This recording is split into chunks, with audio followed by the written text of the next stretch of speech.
All right, Rockfin, let's see. Are you ready to go? Yes, you're ready to go. Let's do it.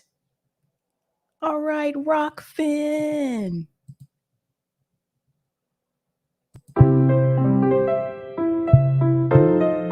Doobie-doobie-doo. Doobie-doobie-doo. Doobie-doobie-doo. I'm your host, sabrinasalvati. Doobie-doobie-doo.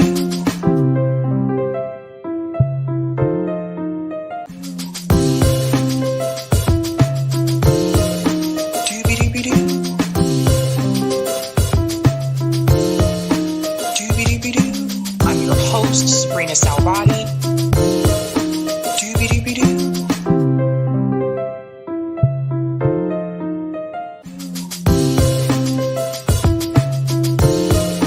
Doobie-doobie-doo.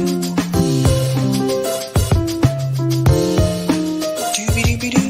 I'm your host, sabrinasalvati. Okay, happy Sunday, guys. I got a special stream for you today because I am actually going to be off tomorrow. Tomorrow is a holiday, so that is that. But welcome to Sabby Sabs podcast. I'm your host, Sabrina Salvati. If you are new, I want to let you know that Sabby Sabs podcast is a part of Revolutionary Blackout Network. You can catch me there on Tuesday, Thursday, and Friday, and you can catch me here on Monday, Tuesday, Thursday, and Friday. Quick shout out to everyone watching on YouTube, Rockfin, and Twitter. And let's get into it, guys. I have a couple interesting stories today that I did want to go ahead and cover. I'm still trying to figure out if I even want to stream on Mondays anymore. Mondays are pretty tricky for me because I have a lot going on. A lot happens on Monday. I don't know. Do you guys like these Sunday streams? I think I'm going to do like a poll later on this week to ask you guys which you prefer, like Mondays or Sundays. But we got so much to talk about. Sunday tends to be a little bit easier for me because there's not much going on. You know, people are a lot of chill. Like I went to the gym this morning. That's pretty much it. There's dinner. And other than that, there's not much going on. But Mondays are kind of crazy for me. All right, so let me go ahead and give shout outs to people in the chat. What's going on? Robin says football and Sabby Sabs. What a Sunday. Let's do this. That is right. And speaking of football, I did see when you're at the gym, they still have the little mini TV screens like on the treadmill. So I can actually, I can watch like sports while I'm working out. So that's always cool. So I still get to stay up to date on my sports. I did see today that Lamar Jackson is apparently injured. So it doesn't look like he is going to participate. So that should be interesting. Shout out to Hannah G. I'm loving Sabby on Sundays. Thank you. I'm going to do that poll, you guys. Going to do that poll. Dessert Mantis says 4 minutes and counting. What's going on? Teddy G says, I like this already. So should you? Bash that like button. Go ahead and hog smash that like button for me, guys. Shout out to John says, I have a nightmare. Yeah, that one's fun. That story is something else. Let me tell you. I can't wait to get into that. What's going on? Shout out to JB, my comrade from RBN. Happy Sabby Sunday to all. Make sure you do smash that like button and subscribe. If you do, all of your wildest dreams will come true. Shout out to Eric, who's a Sabby member, says greetings and salutations to all Sunday friends. Shout out to whoever says salute. Greetings. Desiree says, hi, everyone. Shout out to Mastermind Hour says, hello, fam. Greetings, Sebastian says, Matt Taibbi should compile a book on the Twitter files. I 100% agree. At this point, I think Matt should just compile all this information and write one big fat book with all the receipts. Greetings, Brandy says, hello, everyone. Shout out to G Gibson says, hey, Sabby. What's going on? Wendy says, Mastermind Hour. I bet there are more of my HLM peeps here too. Shout out to Hardlands Media. What's going on? Wary says, hey, everybody.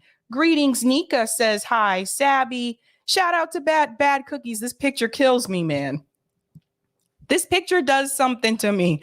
Sabby on a Sunday means no Sabby on Monday, but oh well. Love you, Sabby. I have hit the like, I have shared, and I have subbed decades ago. Thank you so much. Greetings, Jay says, hi, Sabby, you're cute. Oh, thank you. That is very sweet, Jay. Shout out to Rick says, hey, y'all. Greetings, the Oracle at Delphi says, hey there, Sabrina. What's going on? Ferocious says, no one else is live on Sundays, wide open for you. Now you got me thinking, Ferocious. You got me thinking. Teddy G says, also the Gray Zone interview with Matt Taibbi was very illuminating. RE Twitter files. I have yet to see that. I have to check that out, but I've heard about that one as well. Vegan Goddess says, happy Sunday, everyone. Greetings, Nubian X says, Sabby, we all want what is most convenient for you. That is really sweet of you. What's going on? SG says, Sabby, cover Radhika and Mershimer's geopolitics and de-dollarization. I'll have to check that out. And shout out to Not Just Lowen. Let's not talk about the Chargers. I can't believe I witnessed that collapse. I am still annoyed by it. Yeah, I saw the highlights of that one. That is a tough break there, buddy. Tough break. But that's football. All right, guys. Quick shout out to everyone who is a Sabby patron. You know how we do what we do. You guys are awesome. You keep the lights on around here. Shout out to everyone who is a Sabby patron. All of their names are listed here. If you are interested in being a Sabby patron, I have 5 categories: members, Sabbies, Sabinators, Sabsters, and the ultimate. You can also see their names scrolling across the bottom of the screen there as well. Whoop, whoop. Thank you guys so much. Really do appreciate the support. Keeping it real. Speaking of football, I'm not even going to talk about the Patriots because, you know, I think Bill Belichick's time with the Patriots is done. I think it's time for Bill to move on. Keep on moving on, Bill. Keep on moving on. All right. What are we talking about today, ladies and gentlemen? Let me go ahead and share that beautiful thumbnail for you there. Although I don't think my thumbnails are that great, but I think they stand out a little bit. I could get better at the thumbnail game. All right, guys. Today, we are discussing Matt Taibbi, Twitter files, part 15. He is exposing Adam Schiff. Adam does not look happy there. I wonder why. I am also going to discuss Glenn Greenwald censorship warning. Woo! If you have not seen Glenn Greenwald's system update on Rumble, you should definitely check that show out. That's probably one of the best ones that's on Rumble. So typically what he'll do is he'll take a clip from that and he'll put it on YouTube. But if you want to see the full segment, you need to watch it on Rumble. And last but not least, we're going to talk about this Boston MLK statue backlash. Oh, I have so much to say, and we're going to do a comparison here as well.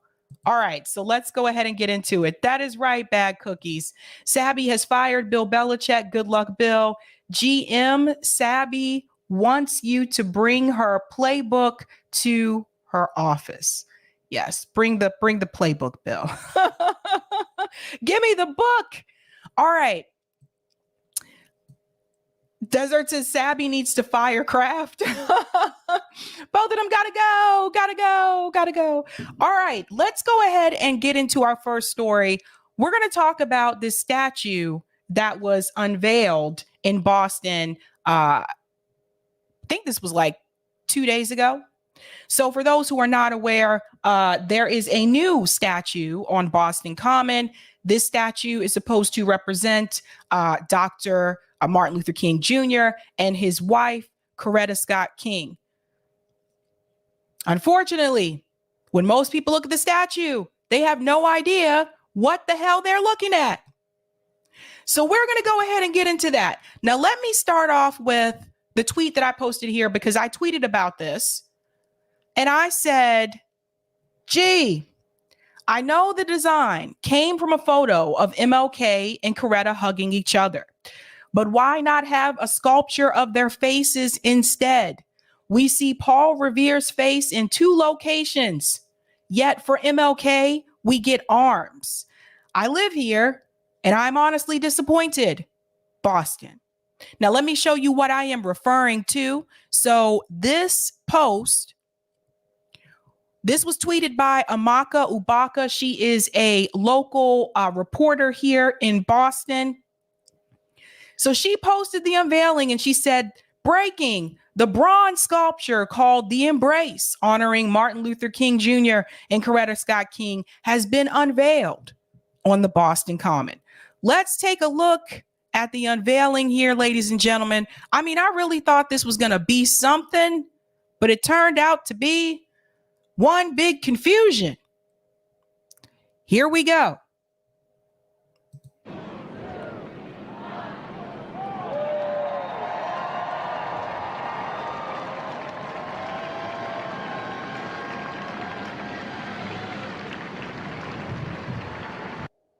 I will pause it here. Now, I'm sorry, but what is that? What is it? Is it a sausage? Now, that's one angle of the statue, just one angle. Okay. Now, she realized that people had no idea what the hell this was supposed to be. And you can tell that because she posted another tweet underneath this one and said, please read my other tweets about the sculpture. But here is another angle in the photo of the 2 for the embrace it's based on. It's when MLK Jr. found out he won the Nobel Peace Prize in 1964. So here's another angle. Let me pause it. Let's make this bigger for the peeps. So here's the photo on the left of MLK and his wife, Coretta Scott King, hugging each other. All right, let's look at it from a different angle. What does this look? What is this? What is it? You know, I don't know. Are these legs? There are some things that people said that I can't say on here what they thought it was, but I'm sure if you use your imagination, you can go there.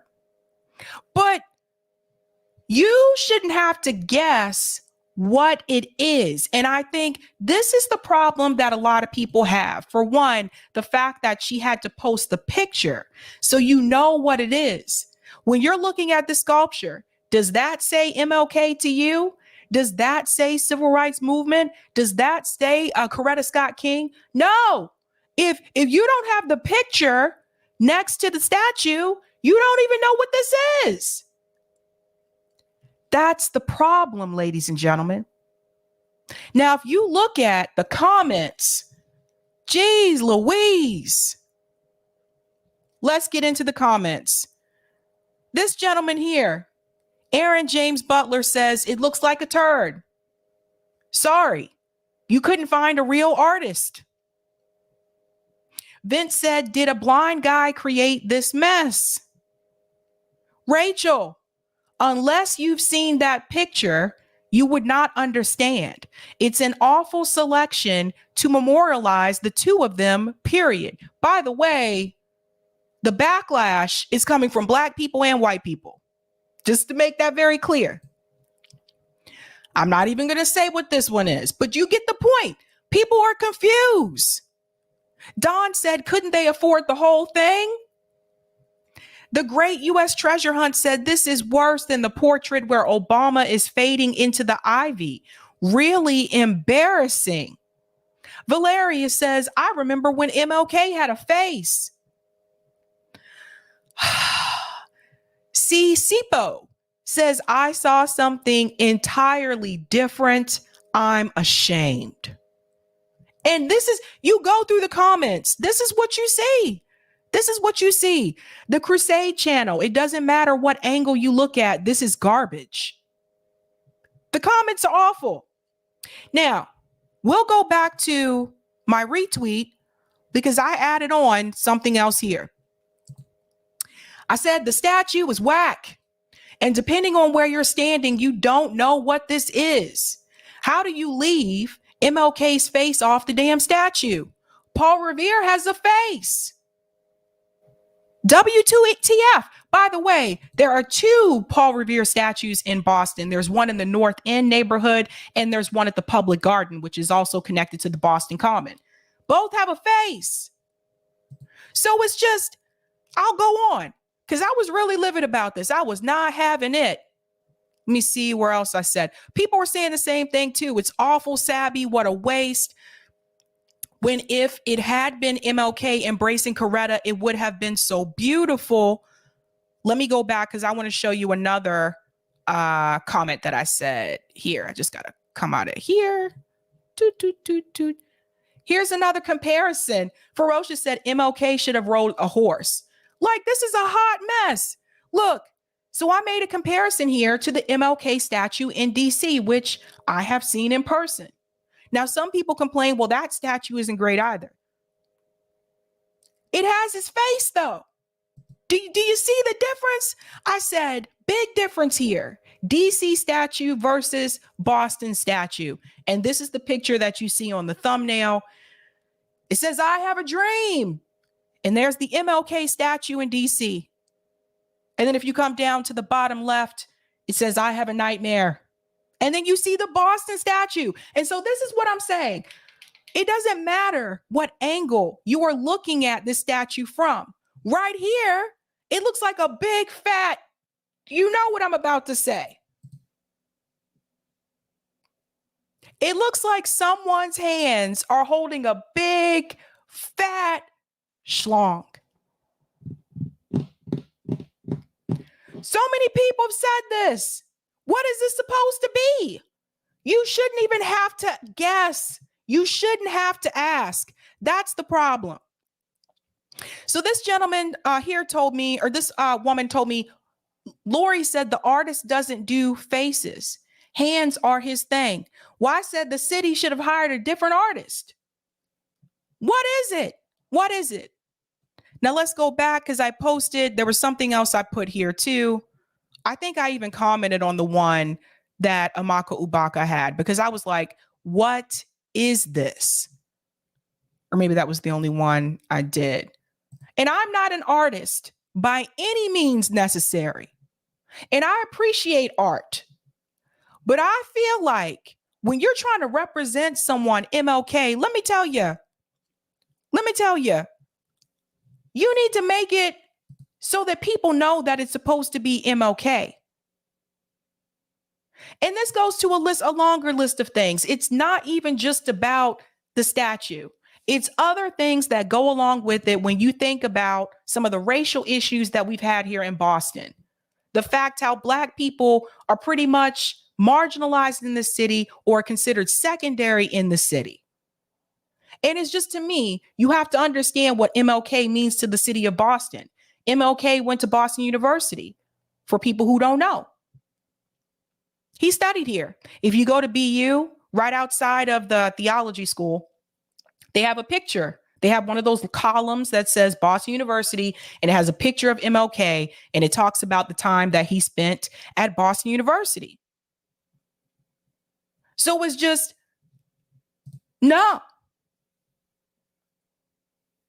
So it's just, to me, again, this is not to hate on the artist. I know how to appreciate art. But this is to hate on the fact that they didn't even take the time, and by they, I mean the city. They didn't even take the time to find an artist that could do a face. Let's just do the arms and the hands. Nobody knows what that is, bruh. Nobody knows. Now, Seneca Scott talked about this as well. Now, this article was written yesterday. Let me tell you what Seneca Scott said. Let's get into it. Seneca said, a masturbatory homage to my family. By now, I'm sure you've seen it. The new Boston sculpture honoring Dr. Martin Luther King and his wife, Coretta Scott King, looks more like a pair of hands hugging a beefy penis than a special moment shared by the iconic couple. Look at it. Created by the organization Embrace Boston, the sculpture has inspired mad jokes on Twitter and rightly so. But for my family, it's rather insulting. You see, Coretta was my first cousin, my grandfather's niece, and the daughter of my great uncle, Obadiah Scott. Martin married up. Coretta came from a distinguished family with a significant legacy in her own right. There is a reason she kept the Scott name. This is something, by the way, a lot of people may not be aware of, why she kept her name. Make this a little bit bigger for the people in the back. Here we go. Martin knew what he was doing when he pursued her, signaling intentions to marry from the outset. After his assassination, Coretta created a legacy of her own, fighting for healthcare workers and against apartheid in South Africa. $10 million were wasted to create a masturbatory metal homage to my legendary family members, one of the all-time greatest American families. Now let's pause here and highlight $10 million. Here's another part of the problem. They actually spent $10 million on a statue that most people, based on the comments, have no idea what it is, to honor Dr. King. That's right, SG, $10 million. They could have taken that $10 million and invested it in Black neighborhoods in Boston instead. They could have taken that $10 million and invested it in the schools in Roxbury, the southern part of Dorchester, Mattapan, parts of JP. They could have taken that money and did something like that. They could have taken that money and actually created real affordable housing for people in Boston in those neighborhoods, not the type that's privatized. But no, this is where the city makes these dumb mistakes. Take that back. This is where the city makes dumb decisions. When people say, don't come to me and say this is a poor city, because it's not a poor city. If you have $10 million to spend on art, you have $10 million to invest in those Black neighborhoods. That actually would have been more significant than a statue. But you know, they got a virtue signal. See, Boston is appreciative towards Black people. We have a statue of MLK without his head on it that nobody knows what the hell it is. Let's go on. Still, the Boston debacle could be a blessing in disguise by exposing the insidiousness of astroturf woke movements that have come to dominate Black America. How could anyone fail to see that this was a major dick move, pun intended, that brings very few, if any, tangible benefits to struggling Black families? Consider this our declaration of interdependence, declares the Embrace Boston website. What does that even mean? Black families in America who need help don't care for more woke slogans. They need jobs that pay the bills and keep up with food and energy costs that are rising faster than ever before for most of us. By the way, my sister just informed me earlier today that her electric bill was over $400. She lives in an apartment. Let's go on. Building expensive, stupid new statues with no faces on them and tearing down others for no good reason. A part of the same performative altruism and purity pageants that are mainstays of the woke left. So now Boston has a big bronze penis statue that's supposed to represent Black love at its purest and most devotional. This is no accident. The woke algorithm is racist and classist. Therefore, its programming will always produce things that harm Black people and poor people. This sculpture is especially egregious example of the woke machine's callousness and vanity. Hopefully, it will show more Black people that these progressives just aren't in this for our benefit. And this right here is actually a real critique of some of the problems that we have on the left. This doesn't really do anything for Black communities. At the same time, mind you, we have the city arguing over whether or not to change the name of Faneuil Hall because they found out it appears Mr. Faneuil may have been a slave owner.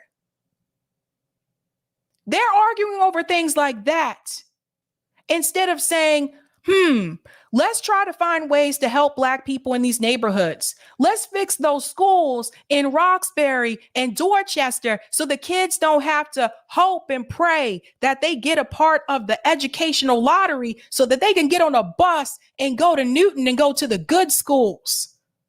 Why aren't they fighting over that? Yeah, it's an image thing for them here. It really is.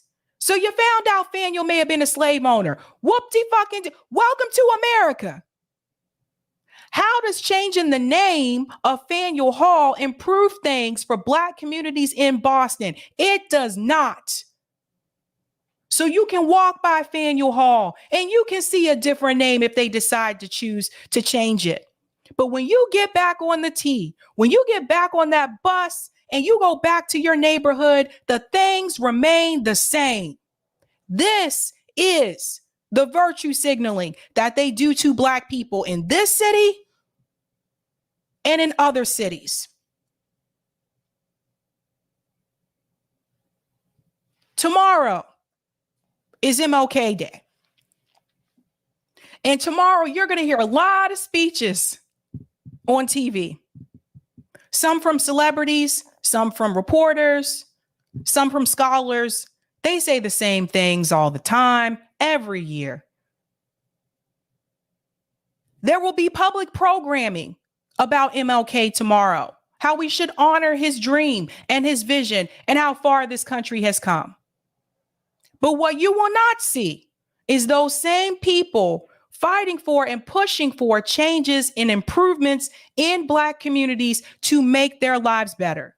You will not see those people fighting for and asking for some type of wealth equality in this country so that Black people can be on the same level as white people when it comes to wealth opportunity. You won't hear them talking about that. What you will see tomorrow is a lot of virtue signaling, just like that ugly ass statue on the Boston Common that no one even knows what it is.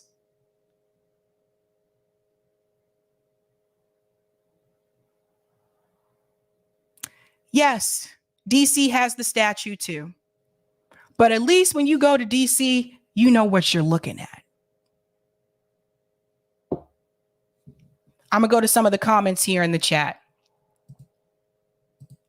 Deneen says that sculpture is but ugly. LB, the MLK statue is cringe. Rick says that statue, good Lord, I thought it was a joke. John, OMG, so disrespectful. Cryosynth, it looks like a sausage. Zombie in the air.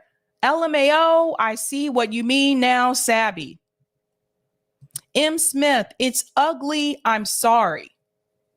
The Jammin', what? The Court of Public Opinion, bruh, just turned on and was like, what the F is this? Steven, what the F is that? Alexander, melted and try again. Mastermind, this is one person that does not have the right to bear arms. Mastermind's coming with the jokes. Mousy says graffiti would help. One of the things that people pointed out on Twitter is that, well, maybe they felt if they put up his face, then it would be vandalized. You think this isn't going to be vandalized? What is wrong with people? The Oracle, how did this design make it through the selection process? That's exactly what I want to know. Mayor Wu has the answer for this one. What the hell were they thinking? Thank you for the super chat, M. Smith. It's like there's an understanding that anything representing Black people must show us in an unattractive light. There you go. Thank you for the super chat, Andrew. Even if hands are the artist's thing, don't have them hold that. Literally anything other than that. Yeah.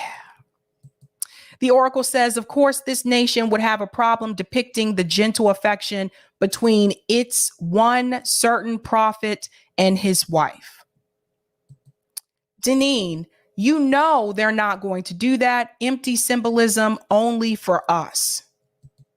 Thank you for the super chat, Meteor Dreams. It seems like it was done on purpose, to be honest.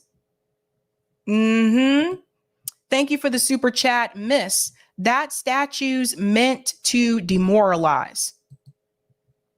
You shouldn't have to sit here and guess what it's supposed to be. That's how you honor Dr. King and his wife. What a joke. Stephen, it looks like a still of aliens. I love Dr. King, and this insults his message and work, and Mrs. Scott's too. I 100% agree. Let me get that comment on Rockfin, Eric. What a joke. Thank you for the tip on Rockfin hemp car. The New Yorker magazine has a cover with MLK and his kids. Dexter is holding a dreamsicle that is melting. On the back is an ad for a book, The Perfect Assassin. That's interesting. Interesting. Jesus. Next tunes. I'm so sorry this is happening to the Black community. It's like they want to erase MLK in plain sight. You couldn't even put his face on the statue.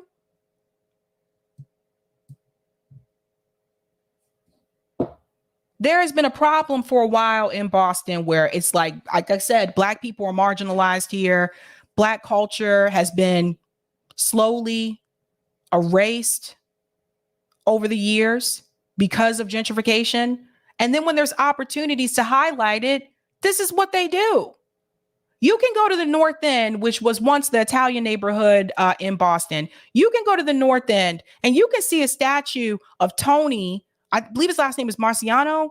You can see a statue of Tony, who was a famous Italian boxer. You see that as soon as you enter the North End, it's the first thing you see. Tony's face is on the statue. As you walk down Hanover Street and you go towards the Elliott School in the North End, there's a statue of Paul Revere. You see Paul's face on the statue. If you go to the Boston Common and walk on the other side to where the public garden is located, that's where the swan boats are. If you guys have ever been here as a tourist, there's another statue of Paul Revere and his face is on the statue. But when it comes time for you to make a statue of MLK, you can't put his face on the statue. What the hell were you guys thinking? And you wonder why Black people feel the way that they do in this city.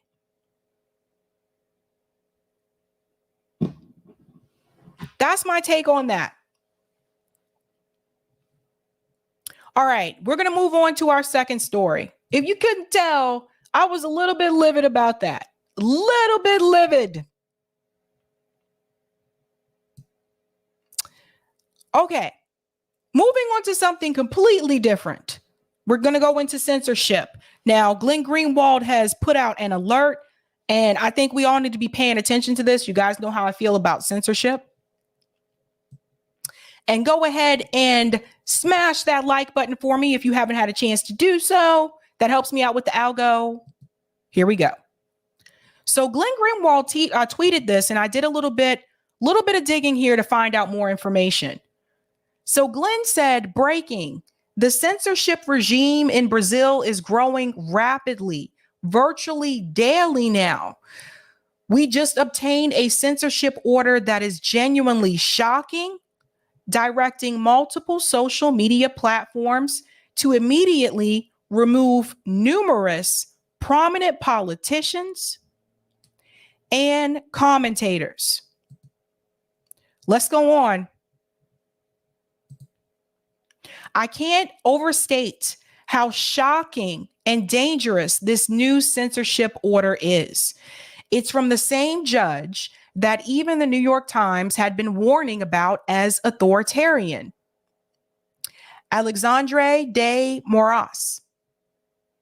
Read this New York Times article It was from September. It's now severely escalating. So let's go ahead and take a look at this article. To defend democracy, is Brazil's top court going too far? So I want to make this very clear. These demands are coming from the court. Let's go on. Brazil's Supreme Court has acted as the primary check on President Bolsonaro's power. Now many are worried the court is posing its own threat. Let's go into this. The group chat on WhatsApp was a sort of digital locker room for dozens of Brazil's biggest businessmen.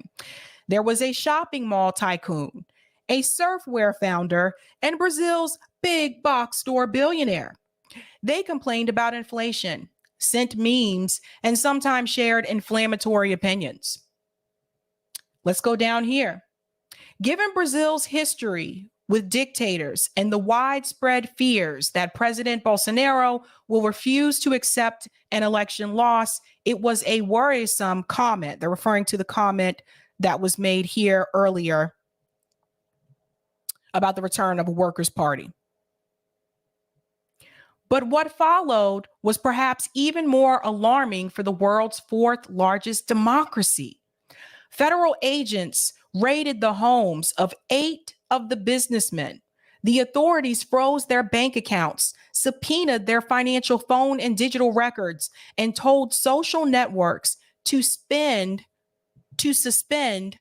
some of their accounts. So, does this sound familiar to you? This is similar to what happened to Amali Yeshitela, who's the chairman of the Huru movement, the African Socialist Party, when the FBI raided their facility. The order came from one Supreme Court judge, Alexandre de Moraes. The only evidence it cited was the WhatsApp group messages, which had been leaked to a journalist. In those messages, only 2 of the 8 businessmen had suggested they supported a coup. Let me make something very clear about these leaked messages. This is important. When I tell you, if you think that what you're sending to other people on these social media platforms, whether it's WhatsApp, these chat platforms, WhatsApp, whether it's sending someone a message via DM and Twitter, if you think that that information cannot be leaked, you are wrong. That's why I say, don't send someone something that you would not mind if it were leaked. So this was a conversation between those men, and it was leaked. It was a raw display of judicial force that crowned a trend years in the making. Brazil's Supreme Court has drastically expanded its power to counter the anti-democratic stances of Mr. Bolsonaro and his supporters. In the process, according to experts in law and government, the court has taken its own repressive turn. Let's go on here. Mr. Moraes has jailed 5 people without a trial for posts on social media that he said attacked Brazil's institutions. Now, this kind of reminds me of some of the things that I had read about Fidel Castro. Were there some good things that Fidel Castro did? Yes, but there were also some bad things. When it gets to the point where your speech can determine your freedom or not, that is very scary. And at one point, it had got to that point, like in Cuba, where it's like you couldn't say bad things about Castro, or you may be imprisoned. Now we're moving in the same dangerous territory here in Brazil. They're watching what people are saying on social media, and if they don't feel that it's to their liking, they could lock them up.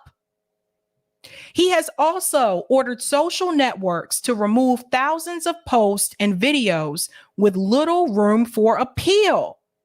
Again, Here we have a judge telling social media what they can and cannot have on their platform. And this is actually going to link to the next story, which is part 15 of the Twitter files, because judges and politicians should not be telling social media networks what they can and cannot have on their platform. But apparently that's been happening all along. Let's go on. And this year, 10 of the court's 11 justices sentenced a congressman to nearly 9 years in prison for making what they said were threats against them in a live stream. The power grab by the nation's highest court, legal experts say, has undermined a key democratic institution in Latin America's biggest country as voters prepare to pick a president on October 2nd. This was right before Lula had won. In many cases, Mr. Morales has acted unilaterally, emboldened by new powers the court granted itself in 2019 that would allow it to, in effect, act as an investigator, prosecutor, and judge all at once in some cases. So let's go back to Glenn Greenwald's thread here. And then I have a video clip I want to show you as well, where he discusses this. A sign of how repressive the situation in Brazil is, I have spent hours with lawyers, even figuring out if I can report this. You see how far this is going? I've confronted governments around the world, and this is the only time I've ever asked, should I report on this? Can I safely criticize this judge? But the only reason to become a journalist is to do your job no matter what the threat or risk. And he goes on to say that we'll be live on Rumble with our system update program at its regular time to report this and explain the immense dangers of it. It is stunning. And then he goes on here to say, below is the second article from the New York Times on the dangers of this judge's censorship powers from October. I've never seen a judge in any democracy with this level of power. He's become a venerated hero of the Brazilian left, feared and off limits from criticism. And here's the thing, even if you agree that those businessmen, the comments that they had, even if you feel that those comments were inappropriate, what you do have to understand is that when it comes to censorship, this is a dangerous slope. Because once you start to pull some people for speech that you feel is not appropriate, eventually it gets to the point where no one's safe, regardless of what side you're on politically, regardless if you're on the left or the right. That's the danger of it. Myra's mama said Glenn should probably move. LB, Glenn will probably have to leave Brazil soon. Yeah, so for those who are not aware, Glenn lives in Brazil.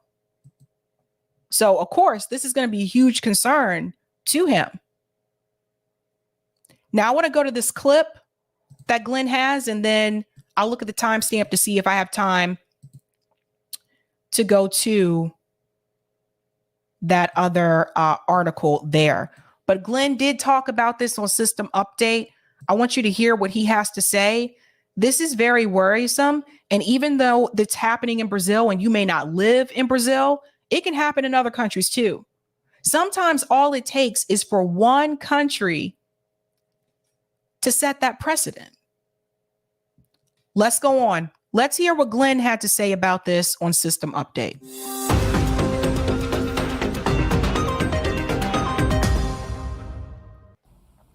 We have on several occasions since our show debuted less than a month ago reported on what has become the uniquely repressive censorship regime in Brazil, in which a single judge on the Supreme Court has ordered countless people, including elected members of Congress, journalists, analysts, activists, and a whole wide range of others, banned not from one social media platform, but from all social media platforms. And we have explained over and over why it is that this censorship regime is so uniquely threatening. And in fact, although this censorship regime has been overwhelmingly, not entirely, but overwhelmingly directed at the Brazilian right and supporters of former President Jair Bolsonaro, it is such an alarming censorship regime that even the New York Times, leading up to the election on 2 separate occasions, has issued warnings in the form of news reports about how excessive and unlimited this judge's powers have become. And we've reported on that before, but tonight there is a radical new escalation of the censorship regime in the form of a previously secret order that was issued just today. There's nothing about our show that is scripted. We learned of this order just a few hours ago, spent most of our time consulting with specialists in Brazilian law, but also our own lawyers. Now let's pause here. What does this say? Brazil targets Twitter, Facebook, and Rumble. And let's remember, Glenn's show, the full episode of his show, exists on Rumble. So just keep that in mind. To ensure that we are able to report on this, and I have to say, as somebody who has reported in multiple countries, confronted multiple governments, been threatened by governments, there has never been a case in my entire journalistic career where I found myself hesitating before criticizing a political official the way I find myself sometimes hesitating when I go to question or criticize the powers wielded by this one specific judge, Alessandro de Moraes. That is how repressive and threatening by design this entire censorship regime is. It's not just about banning people from the internet. He has ordered members of Congress arrested, activists and journalists arrested with no trial. People are in exile out of fear of his orders. The entire time, many people, including myself, were concerned about authoritarianism from the Bolsonaro government, given his history, Jair Bolsonaro's history of anti-democratic statements. And there were acts of his government I consider authoritarian, including the government's attempt to imprison me for reporting I did in 2019.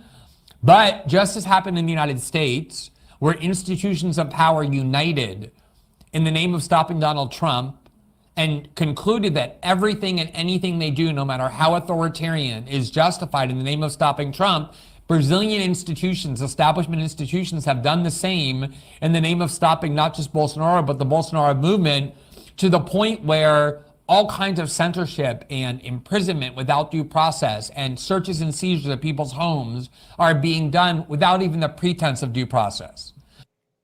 Now let's go back to what I mentioned earlier about a precedent being set. Notice he mentioned Donald Trump being removed from Twitter. Remember that whole ordeal?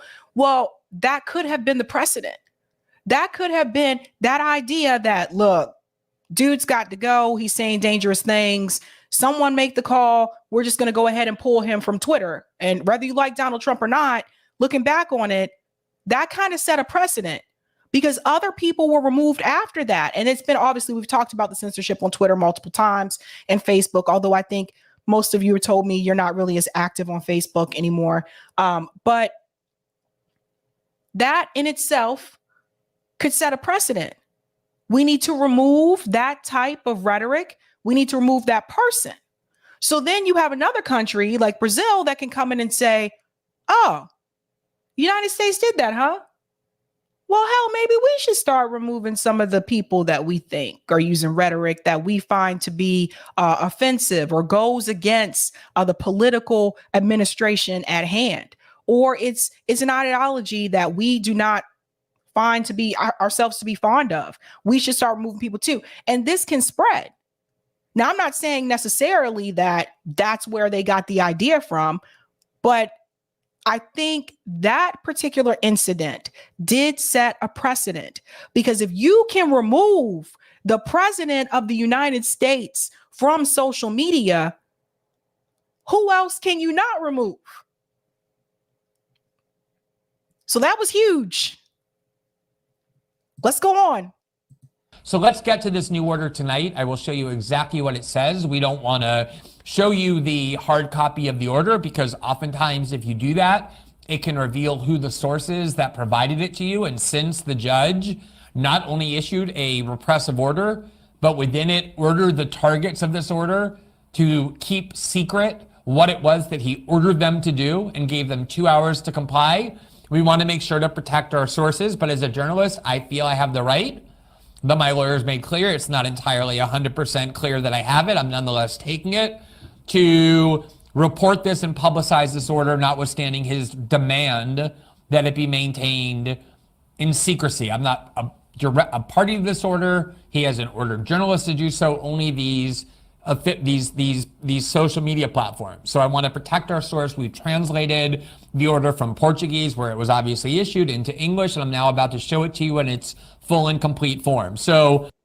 And I appreciate the fact that this was translated into English. I just wanted to say, I appreciate that. At the top, you can see it on the screen. It notes the investigation number of the case from the federal district, which is where the court is situated in Brazil. You see there the name of the judge, Minister Alessandro de Moraes. He's one of the members of the Brazilian Supreme Court. And then author, prosecutor, investigator, and lawyer. It all says under legal secret.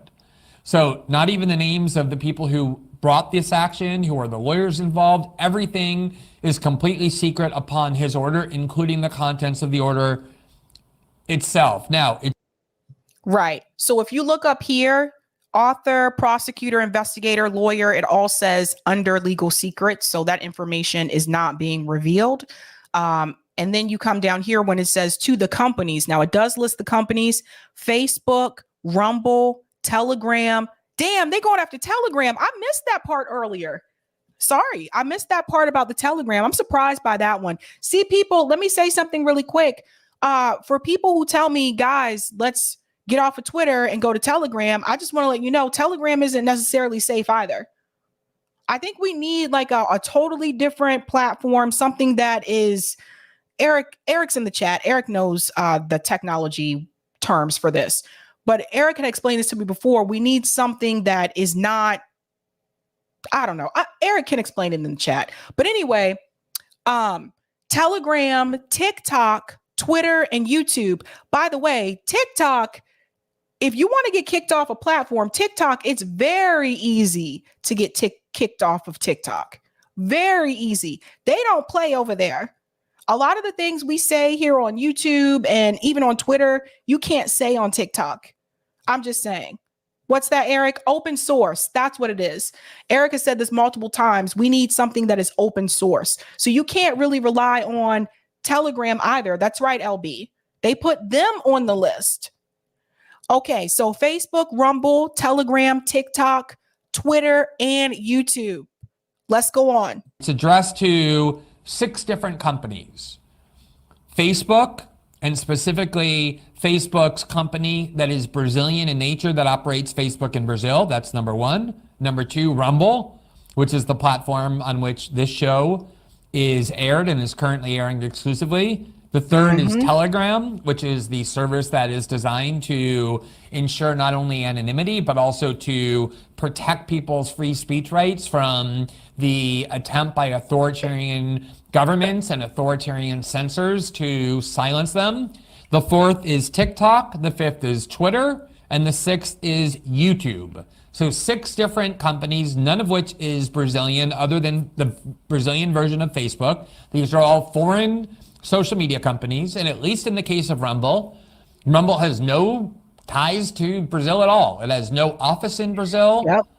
It has no marketing campaigns that are aimed at Brazilians. Brazilians are allowed, like everyone else in the world, to join Rumble if they wish. There's a Brazilian program in particular from a very popular podcast host who became the topic of this order, but Rumble doesn't exist in Brazil. It has no bank accounts in Brazil. It has no physical offices in Brazil, and yet this order purports to compel not just Rumble, but all of these other companies to obey the censorship order of a single Brazilian judge. So he's not only acting as censor of Brazil, but apparently of the entire world. The order reads, Mr. Director, it's a loose translation, quote. I just want to say something really quick before we go back into this. I was kind of surprised they had Rumble listed on here as well, because I was like, out of all the social media platforms, like they're going after Rumble. Like, I was kind of surprised by that one. YouTube, I could understand, like some of these more popular ones like YouTube, Facebook, but I was surprised they dug their teeth into Rumble. This is the judge in his order. I hereby communicate to you that the following decision was made in the judicial action, the details of which remain under legal secret for immediate compliance. And you see there, immediate is in all capital letters, which is how it appears in the order itself. So we're not only ordering you to do this and keep it secret, but we're ordering you to comply immediately in the following terms. And here's what the order says. Quote, considering the following facts, I hereby determine the expedition of legal communications to the company's Facebook, Rumble, Telegram, TikTok, Twitter, and YouTube, so that within the deadline of 2 hours, he's given them 2 hours to obey, proceed with the blocking of the channels, accounts, and profiles listed below under the sanction of a daily fine of 100,000 Brazilian reais. Let's look that up. 100,000 Brazilian reais. 100,000 Brazilian reais. The US dollars today. Jesus. All right. Currency converter. 100,000 Brazilian reais equals $19,655.25. Sorry, just wanted to tell you what that was. Let's go on. Which is roughly the equivalent of $20,000 a day. And the providing to the Supreme Court of the registration data associated with those accounts, as well as the maintenance of the contents. So the order directs these 6 companies to do 3 things. Number 1, immediately or generously within 2 hours, completely ban not specific posts that have been deemed illegal, but to ban the entire account, to prohibit all of these individuals from speaking. And they gave them a deadline of 2 hours. They wanted them to ban these accounts within 2 hours. Do you guys see how dangerous this is becoming now? Like, it's not just about the Twitter files, which we're going to get into that in a second. But I wanted to prove a point here.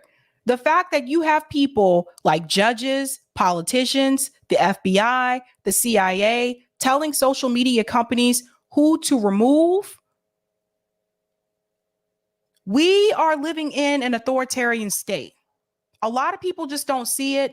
If you haven't read about the Twitter files, you probably don't even know about it. Most of my friends didn't even know what that was when I was talking about it, especially if you're not on Twitter.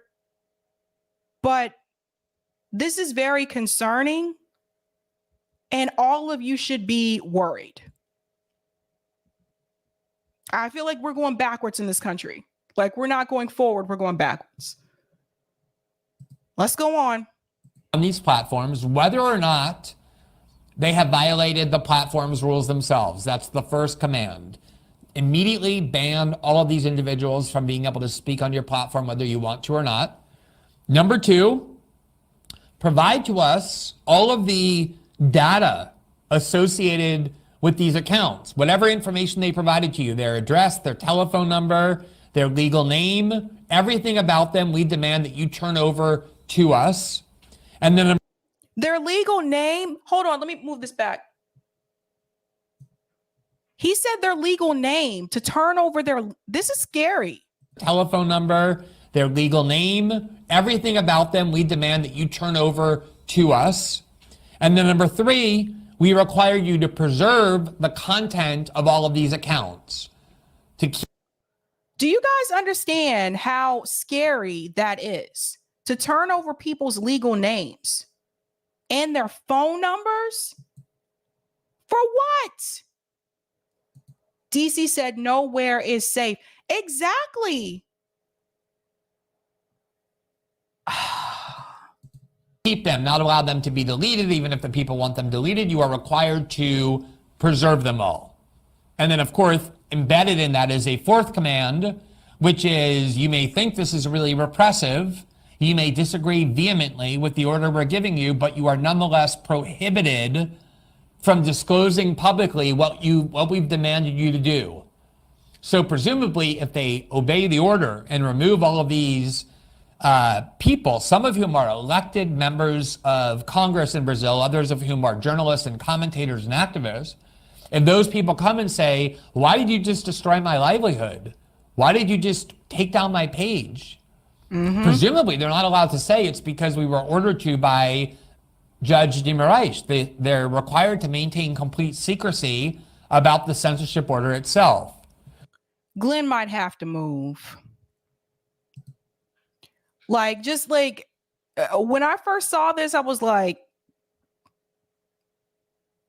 Glenn might have to move to another country if this is how things are going to be. Because obviously he's a journalist. Obviously he has a show on Rumble and on YouTube. If this is how things are going to be, I don't know. It might be time for Glenn to move. Now, here then come the list of all the accounts that... All right. And then if you want to see the full, that's what I was saying, the full version, you have to see that on Rumble. But I'm not going to show you that because you should go over to Rumble and watch it. But yes, this is mind-boggling to me. This is very scary. And for those just tuning in, remember, Glenn Greenwald does live in Brazil, and that's where this is coming from. So I don't know if everyone has had a chance to watch that full episode on Rumble, but if you haven't, even like after this show, go check it out so you can see the rest of that information. But this is very scary to just come in and remove people, journalists, politicians, whatever, remove these people. Now, we're going to go to some of the comments, and then we're going to transition into the Twitter files part. This is technically, I think, part 15 from Matt Taibbi, because these things are connected. So let me go to some of the comments here. Eric said, we need an open source public domain solutions, democratically operated with due process, etc. This is why I tell people when people like, oh, well, don't do Twitter, let's go over to Telegram or let's go over to Discord. I've seen Discord accounts removed too. A-Ross says, unpopular opinion of an independent. Fallon says $10 million. Oh, Fallon must have just seen that. He must have just seen that statue story. $10 million. That's right. That's right. Sherry said Panquake. I still don't know when Panquake is going to premiere. I'm still waiting for that. I know I interviewed them almost, I think, a year ago. Justin K says Mastodon is decentralized. I do have a Mastodon account and I forget it. I forget about it sometimes. I need to go back over there. Oz is in the house. What's up, Oz? Thanks so much for the super chat. Let's get Sabby 50,000 subs by July 4th. Thank you. Oh God. Woo! That would be something else. Bliss says you do need a citizen server by the citizens for the citizens. Until then, all apps are owned by companies in bed with the government. Somebody should screenshot this. Because this is the big message I try to give to people, is like, people watching you on Telegram too, bud. Interesting. Now we're going to move over to the Twitter files, because again, we've been covering this since the very first one. I've done some on here. I've done some on RBN, or Nick and CJ have done some on RBN, but nevertheless, we've been covering it. I've been trying to stay up to date with it. Now, this one in particular, this one has to deal with Adam Schiff, Mr. Russiagator himself. Yes, him. So Matt Taibbi dropped this release here. The Twitter files, supplemental more Adam Schiff ban requests and de-amplification. Now, let's all remember, Adam Schiff is a politician in DC. Why is Adam Schiff telling Twitter what they can and cannot have on their own site. Do you see how dangerous this is becoming now? Let's go on. Staff of House Democrat Adam Schiff wrote to Twitter quite often, asking that tweets be taken down. This important use of taxpayer resources involved an ask about a Peter Douche, which was a parody account, parody photo of Joe Biden. The DNC made the same request, and you can see Matt Taibbi included a screenshot of that here. It says Sloppy Joe was trending. I wonder if it's because of this. You can tell it's a deep fake because Jill Biden isn't covering for him. So there's that image there.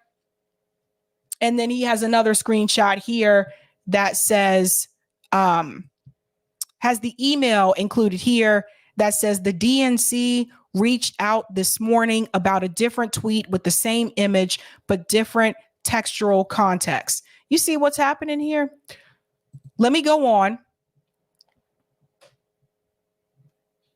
There it is there.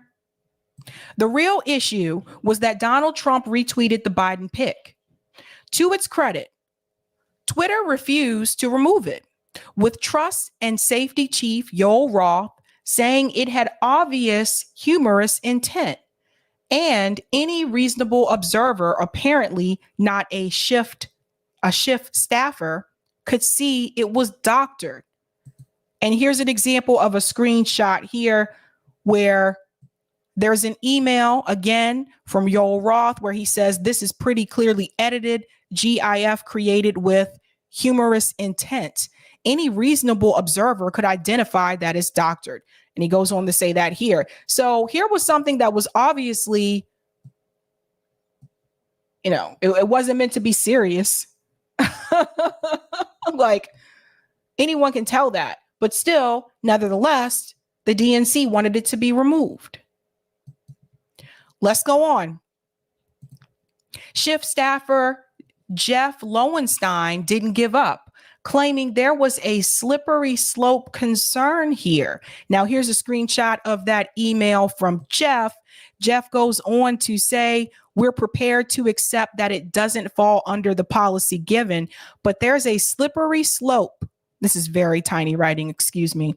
And I think it bears further explanation from Twitter why that is the case. So, oh my God. Here's the response from Lauren Culbertson to Jeff. Thanks for the follow-up. I'm happy to walk you through our policy. Would you be available for a quick phone call today or tomorrow, perhaps 1:30 or 4 p.m. today or anytime tomorrow afternoon? So again, why is Twitter having to explain a freaking parody photo? Twitter also refused requests from bans of content about Schiff and his staff, e.g., complete suppression of any and all search results about Mr. Misko and other committee staffers. Twitter said this would not be conceivable. Here's a screenshot here where it says, for their list ask demands in the attached PDF, many fall outside of any remediations available under the cited policies. For example, a sweeping removal of any and all content about Mr. Misko and other committee staff from its service to include quotes, retweets, and reactions to that content, as well as complete suppression of any and all search results of Mr. Misko and committee staff is not something that would be able to be done here or is conceivable by any active policies I know of. This is what was going on all along. Telling them to remove jokes. Ay. Even when Twitter didn't suspend an account, that didn't mean they didn't act. Schiff's office repeatedly complained about the QAnon-related activity that were often tweets about other matters, like the identity of the Ukraine whistleblower or the Steele dossier. And here's a screenshot here. Obviously, this is not in English. I apologize. But for those of you who can translate this, feel free to do so. And then he has another screenshot here from this account, The Goddess, that says that would be fair, but it does appear that the bad apples need to be dispersed first so they don't sabotage him. Remember, good General Petrus, yada, yada. They go on to talk about Flynn. And then down here, she said he probably would, but you don't always know about the intentions of the people you see, like Eric Cimarella and Sean Misko. So there's those examples there. We come out here. Oopsie. I don't know how I'm trying to get out of here. I got stuck. Whee! Okay. Moving on to the next one. Twitter policy at the time did not ban QAnon, but de-amplified such accounts. About the batch of the tweets that included those above, Twitter execs wrote, "We can internally confirm that a number of the accounts flagged are already included in this de-amplification." And here is a screenshot of that email here where it says, "Hey all, circling back here, we've reviewed the flag accounts and content and actioned one user for ban evasion, but the remaining were not suspendable under this policy." So here is Twitter coming back telling them, technically, according to Twitter's policy, they could not suspend the other accounts. As described in our coordinated harmful activity policy, our current stance towards QAnon on Twitter is not a suspension-based policy. Engaging in QAnon-related activity on Twitter results in de-amplification, meaning that we don't actively recommend the accounts in the product, and we downrank but not remove their content when they are engaged in swarming. We can internally confirm that a number of the accounts flagged are already included in this de-amplification. We do ban accounts designated under coordinated harmful activity if they do push QAnon from multiple accounts or if they're evading a ban, which was the case for flagged users. Okay, so let's go on. Schiff's office had a concern about de-amplification, though. It might make it harder for law enforcement to track the offending tweeters. Let's read this again, you guys. Schiff's office had a concern about de-amplification. It might make it harder for law enforcement to track the offending tweeters. Why do you need to get law enforcement involved?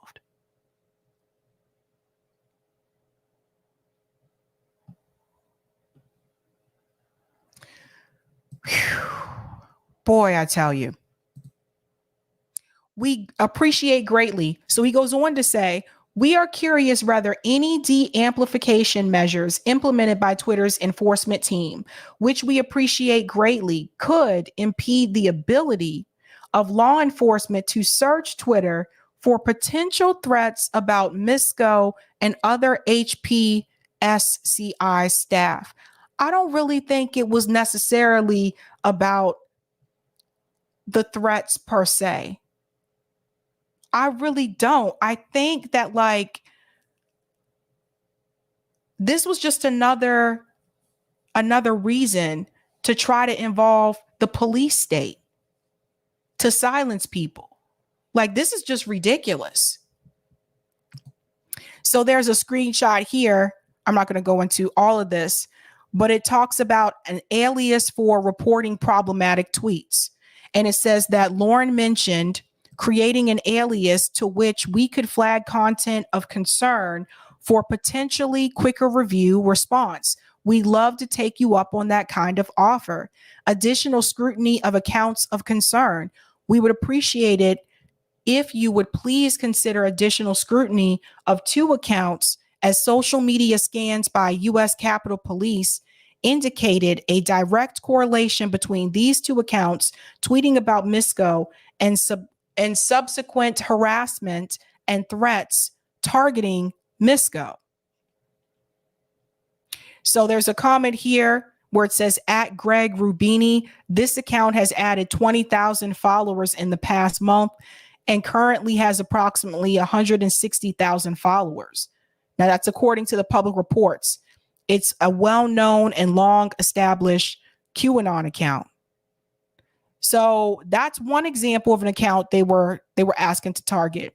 It says, in light of the repeated violations of Twitter policies by Greg Rubini, it's unclear why Twitter has not taken action to suspend this account. But remember what they said in the previous tweet was that according to their policy, those accounts were not to be suspended based on the policy that Twitter had in place. This is crazy, man. There was another account mentioned, Paul Sperry. This account has 331,000 followers. He's tweeted about Misko at least 40 times in the past year. Goes on to say here, as we discussed, and in the light of repeated violations of Twitter policies by Paul Sperry, it's unclear why Twitter has neither suspended this account nor labeled its content to be false. Question about de-amplification. We are curious whether any de-amplification measures implemented by Twitter's law enforcement team, which we greatly appreciate, could inadvertently impede the ability of law enforcement to search Twitter for potential threats about Misko and HPSCI staff. So that's what they were basically trying to do. Like, they really wanted them to go ahead and suspend those accounts, because by de-amplifying those accounts, they're saying it would make it more difficult for law enforcement to basically track them.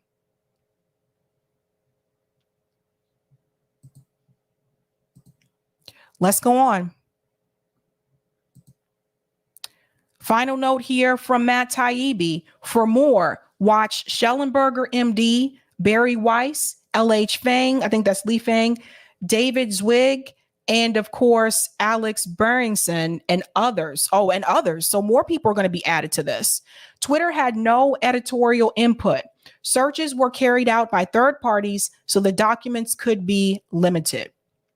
So Matt Taibbi has been getting attacked left and right, which I've told you guys about this ever since he started releasing this information from the Twitter files. Now, this comment here was pretty interesting by Nick. He said, one thing is clear about what needs to happen to Adam Schiff due to his serious breach of his fiduciary duty and his gross number 1A constitutional violations. It's just three simple words. Lock him up after he's impeached, of course. So here's the problem. The fact that you have a politician, keep in mind, it's not like Adam Schiff is president. The fact that you have a politician in Congress telling Twitter which accounts to remove from their platform, that is very problematic. And by the way, how many people knew behind the scenes that Adam Schiff was doing this? How many people knew? How many people, you guys tell me, how many people in mainstream media is talking about these Twitter files in a legit way? I don't mean talking about him saying, oh yeah, don't listen to it. That's just Russia stuff. Don't listen to it. I mean, actually going through them the way that those of us on independent media have, and seriously talking about what they have found. And I bring this up because Adam Schiff is one of the people, when we talked about who was considering running for Senate for California, for Dianne Feinstein's seat, Adam Schiff is one of the people that has mentioned he may be thinking about it. What's that, Deneen? Nobody in the mainstream is talking about it.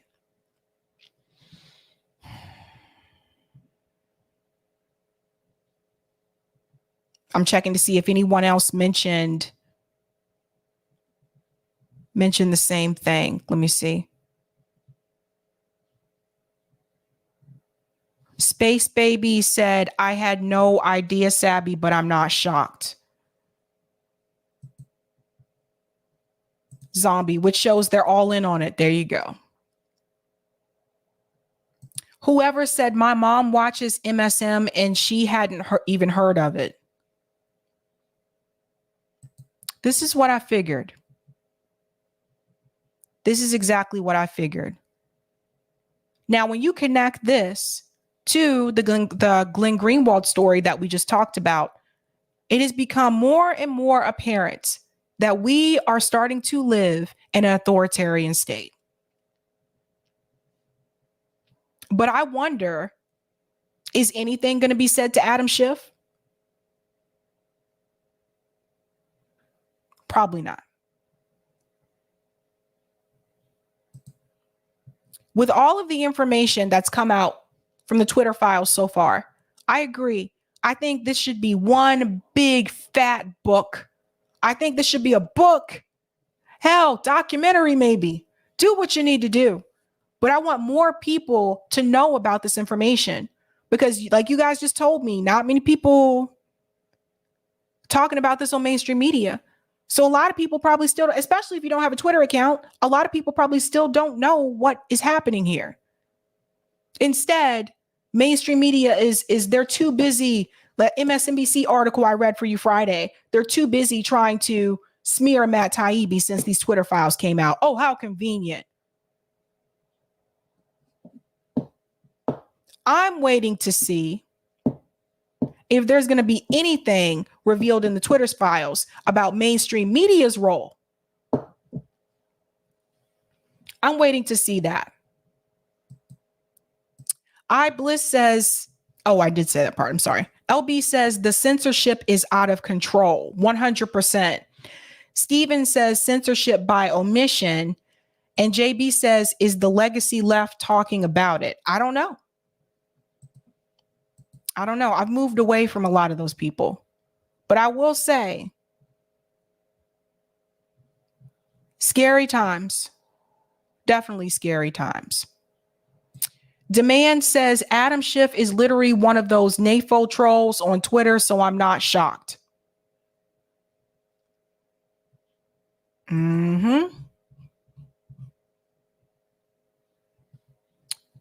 We need to talk about these things more, you know? I'm going to stay tuned to check these other accounts as well. In fact, actually, we'll see. That was January 13th. Schellenberger. So Schellenberger will probably be next. Let's see if we're going in order here. Did he post anything yet? Not yet, it appears. But it appears he's talking about Hillary Clinton, but that's not new.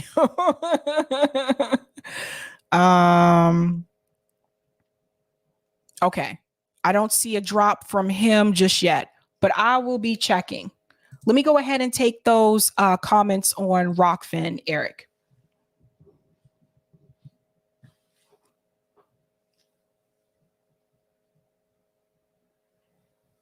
All righty. Thank you for the tip on Rockfin. Roger. Hey, Eric, you can hit them with the open source software without explaining for those 2DHY2 Ask Man. It's software with source code that anyone can inspect, modify, and enhance.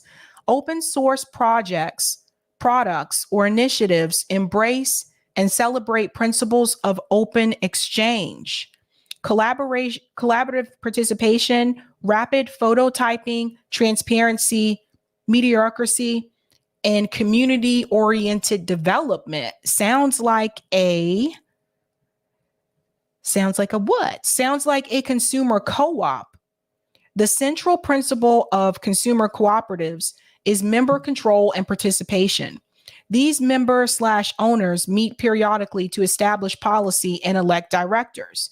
Directors, in turn, hire managers and administer the cooperative on a day-to-day basis. Members control the business and provide capital for a strong, efficient operation. And members receive all net savings left after Money is set aside for operations and improvements. Consumer cooperatives provide most important products or services a person might need. And thank you for this as well. All of the MLK symbolism without the substance. Growing up in New York in the 80s, Boston had a reputation of being the most racist city in the country. I think it still has that reputation, to be honest. Thank you for the super chats, Pierre. Taibbi won't even acknowledge reality that Russia was behind the DNC hack. So he has little real credibility criticizing others. Russiagate coverage. Wait a minute. Let me reread this again. Sorry. Taibbi won't even acknowledge reality that Russia was behind the DNC hack. So he has little real credibility criticizing others. Russiagate coverage. Really? I wasn't aware of that. Was not aware of that. I'll have to look into that. What was that, Eric? Oh, okay. Yeah. I'm sorry. I'm not sure about this, Pierre. I'm not sure about that. I'll have to check on that. Oh, okay. I was a little confused. Little bit confused. Okay.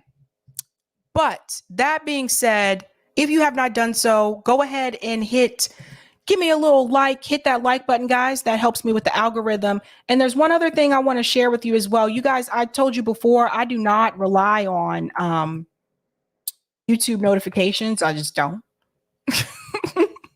I don't consider it to be reliable, and I don't think you should either. Just keeping it real. So one thing that I do want to share with you, if you haven't done so, a lot of you have, but the best way to know if I'm going live, and also I put my clips through this as well,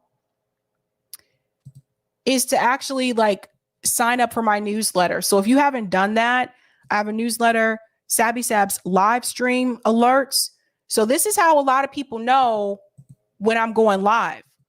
All you have to do is enter your email address. It should be pinned to the top of the live chat. Actually, you click on that link. It asks for your email address. You enter your email address, and then you're signed up, and that's it. And so when I go live, you'll get alerts. These are emails. They'll come to you. Like I announced earlier this morning, special live stream today at 3 p.m. If I appear on someone's show, I also send that through the newsletter, so you know to watch that. But there's some of those that have gone out there. And then I also have just the regular newsletter as well. But when you sign up, you'll see all these things like when I put out clips, these are also sent through my newsletter. So those were the clips that went out yesterday, like Joe Biden and the story about Harvard and Cornell West and Kenneth Roth. All of the clips, boom, boom, boom. Now, those are just sent to everyone. But when you sign up for my newsletter, you'll see all this stuff. But I show this to you because sometimes people say, oh, I didn't know you were going live. Yeah, I've learned along the way not to rely on YouTube notifications because I don't always get those notifications for other channels that I watch sometimes.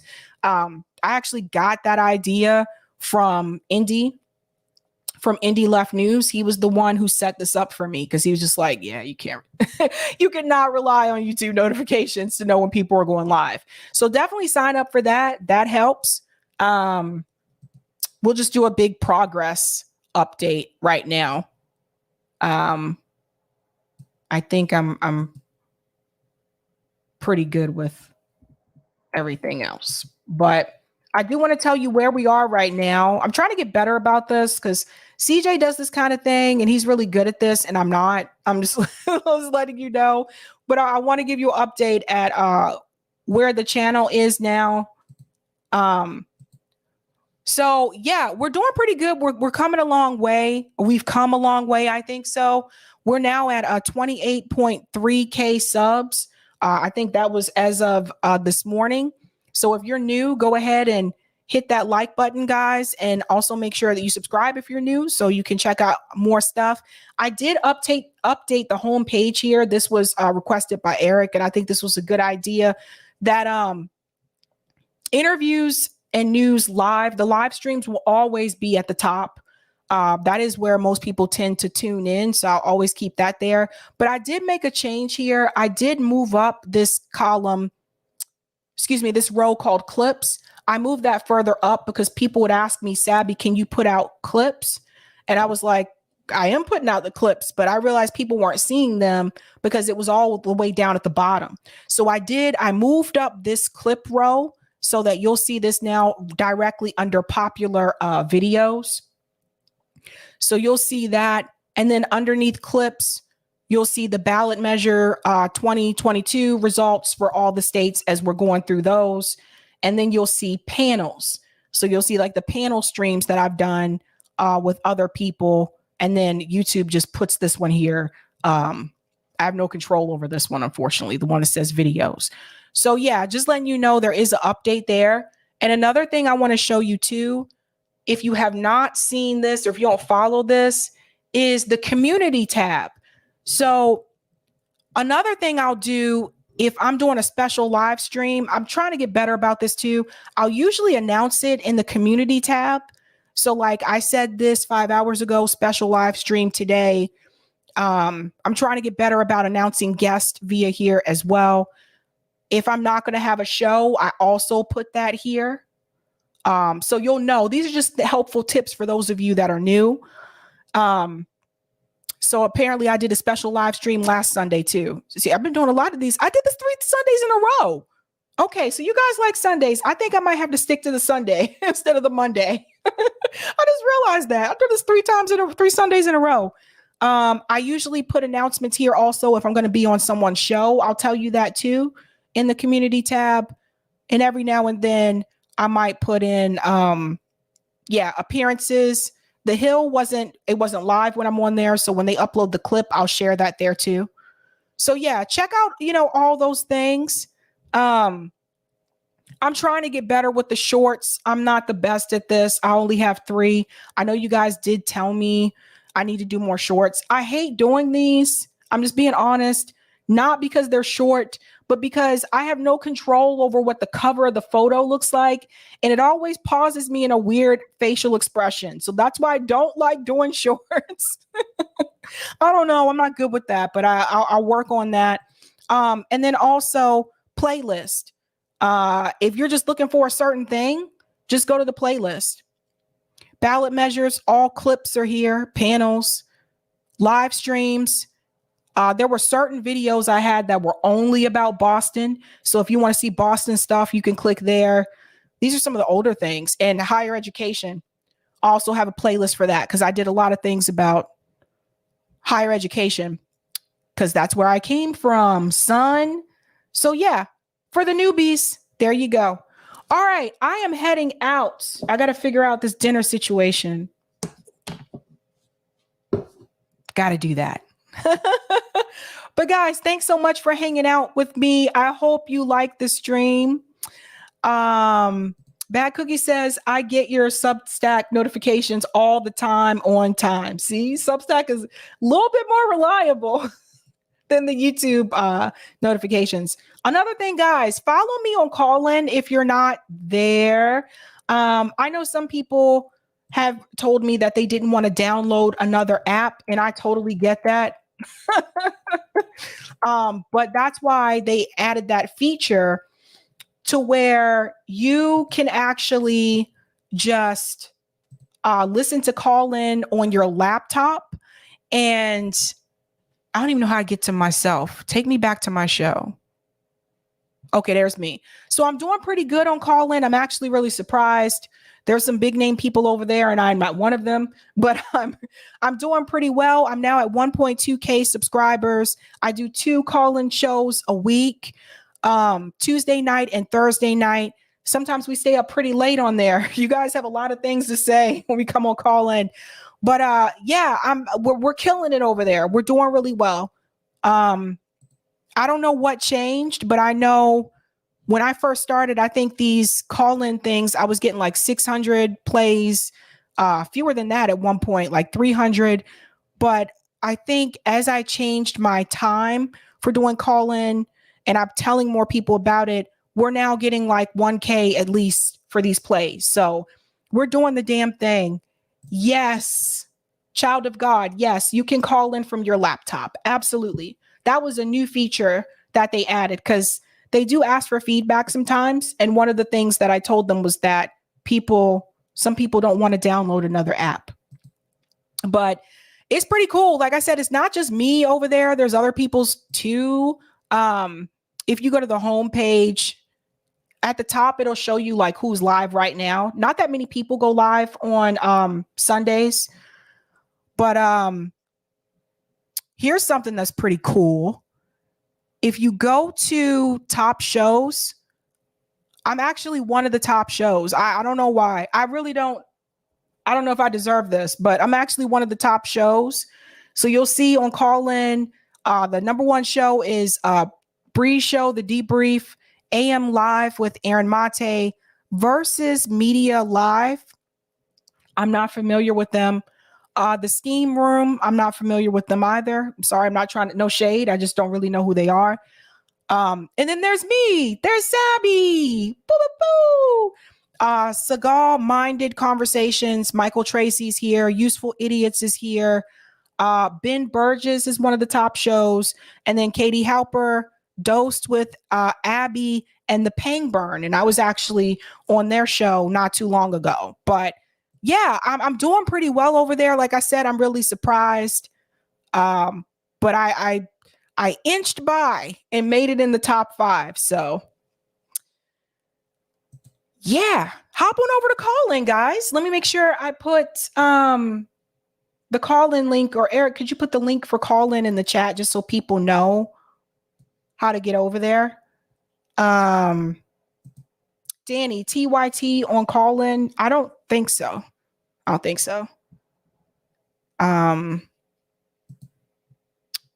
Yeah, Bad Cookie said Call-In is fun. If you guys haven't been there, try it out. It is fun. And there's a chat there too. So you can chat with people. You can call in, you can not call in, but even if you don't call in, you still get to listen to the conversation. And then there's also a chat, like, so you can chat with each other as well. I'm not going to read that comment. Oh, Snooze, you're in the top because we love you. Oh, that's so sweet. Thank you. That is so sweet.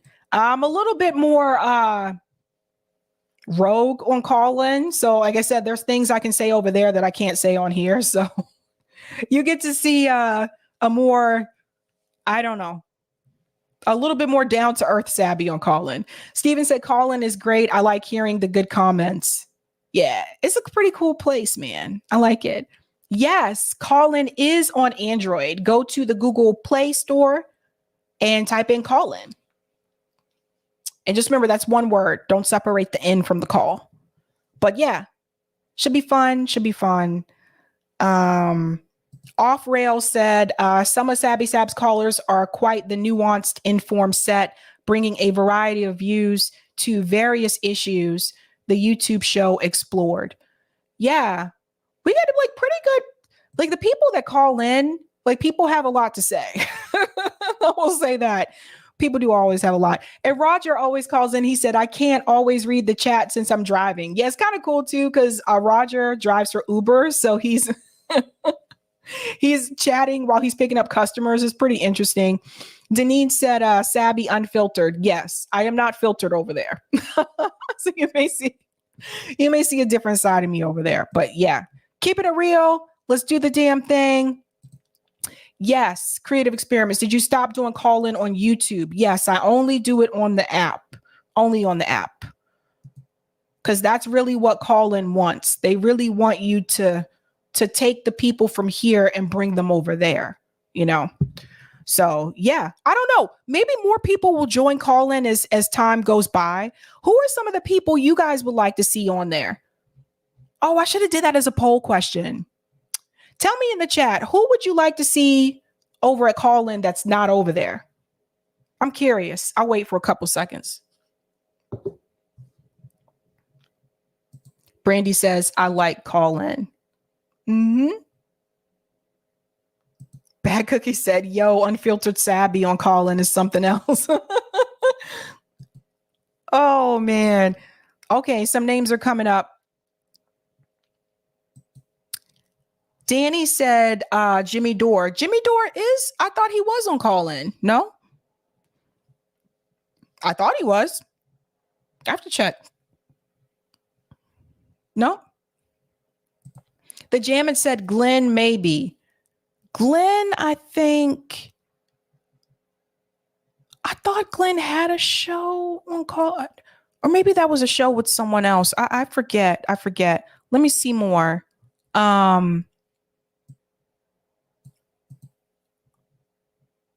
LB said Jimmy Dore stopped doing his Call In. Oh, okay. Thank you, LB. Desert Manta said Joe Biden.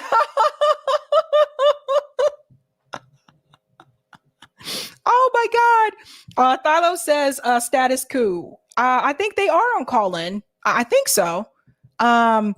Jay the Informant, Roland Martin for he can, I think it means so. Roland Martin so he can answer real questions. Bad Cookie says Kit Cabello. Yeah, Hard Lens. I should mention this to Kit. The Jam and CJ got to do his show. Yeah, CJ has one. I think he has to just go back. Robin said, come hear me when I call in on Sabby Sabs. Yes. Robin keeps it real. Like, oh, LB says Richard Medhurst. That would be a good one. That would definitely be a good one. Danny says Nick and CJ. Nick and CJ are on the RBN call-in. So RBN is on there. It's usually Nick that goes live on that one. Child of God. Ooh, Whitney Webb.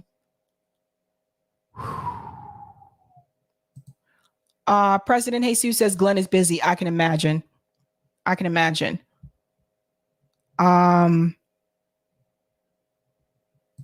Fireside chat. These are interesting. What's that? DC says fair and balanced. Yeah, fair would be good on Call In. Like, I think we need to get more people over there, you know? I don't know if everyone likes doing it, but I think we need to get more people over there. Mastermind Hour says, I'd like to see Nick do a call in. Yeah, Nick is on. Let me show you guys. See this one? RBN, Revolutionary Blackout Network. Nick usually goes live on there. And it's called Revolutionary Discourse. Yep. All right, I was looking to see if there's anyone else. Okay, I think I'm going to go ahead and hit. Oh, the Jammin' said Garland Nixon and Tara Reid. That would be lit. That would be lit. I wonder if they'd be interested in doing that. Danny said Rome. Yeah. Yeah. Roger said Colin better fix the app first. Oh my gosh. Bad Cookie says Vosh. I would love to call in for Vosh. LOL. Poor neck beard. You guys are so, oh my gosh. You guys are so mean. Mike McCrae for sure. That would be a funny one. Yes. The thing about call in is like, you have to engage. Like you gotta, you can't just pop on and say, hey, I'm gonna talk to people for like 15 minutes and go. Like I like doing like longer call-ins because I get more, the conversation really gets flowing when you wait. You do it for a couple of hours, but that's just me. But some people don't. Some people will just do like, I don't know, 15 minutes, 20 minutes or something. I don't feel like you can take as many callers when you do that though. All right. Okay. So those are interesting people you guys mentioned. All right, guys, I'm heading out. I do have to figure out this dinner situation, but have a good night. JB says I already started dinner. Oh, JB, I have not. I'm getting hungry. I don't know what I'm gonna eat. And I went to the gym this morning too, so I'm like, I'm super hungry. I got that post-workout hungry, okay? It was like, all right, guys, I'm heading out. You know how we do this. Have a good night. Keep up the fight.